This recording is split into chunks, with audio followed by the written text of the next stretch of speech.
Thank you, Ms. Moore. I always love hearing your testimony. Thank you for the great questions, for really putting the Secretary on the hook. I appreciate that. You always do a great job.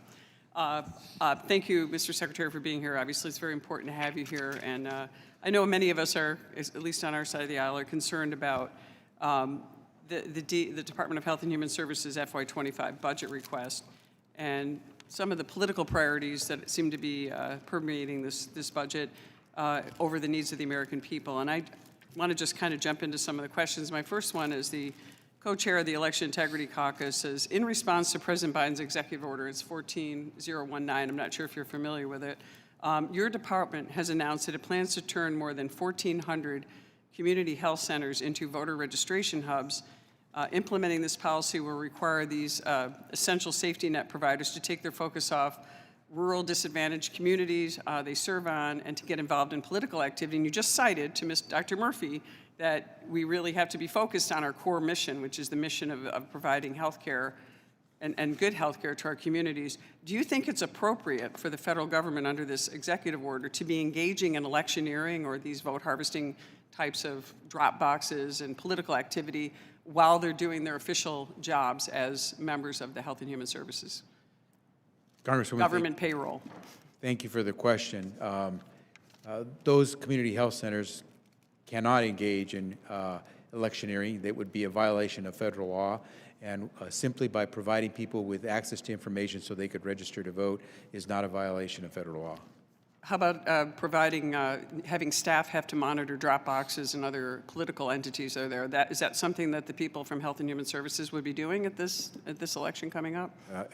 What you've just described does not sound anywhere near what the job would be. But the executive order specifically asks federal agencies to engage in this type of political activity. Is that something you're going to prohibit as the secretary?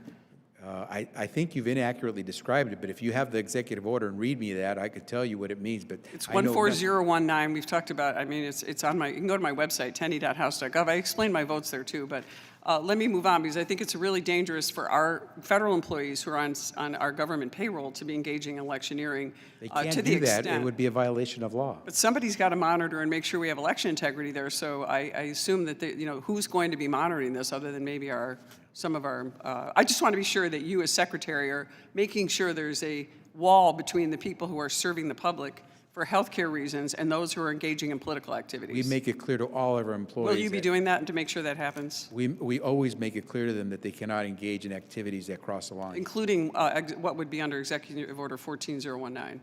That's where I disagree with you. I don't believe there's any electioneering that would be done by federal government personnel. Do you think a drop box is something that, who monitors a drop box at a federal agency? As I said, if you show me what you're referring to in the we'd be happy to provide that. I want to get to the next question. So I know that the administration's, I want to just ask you quickly a question.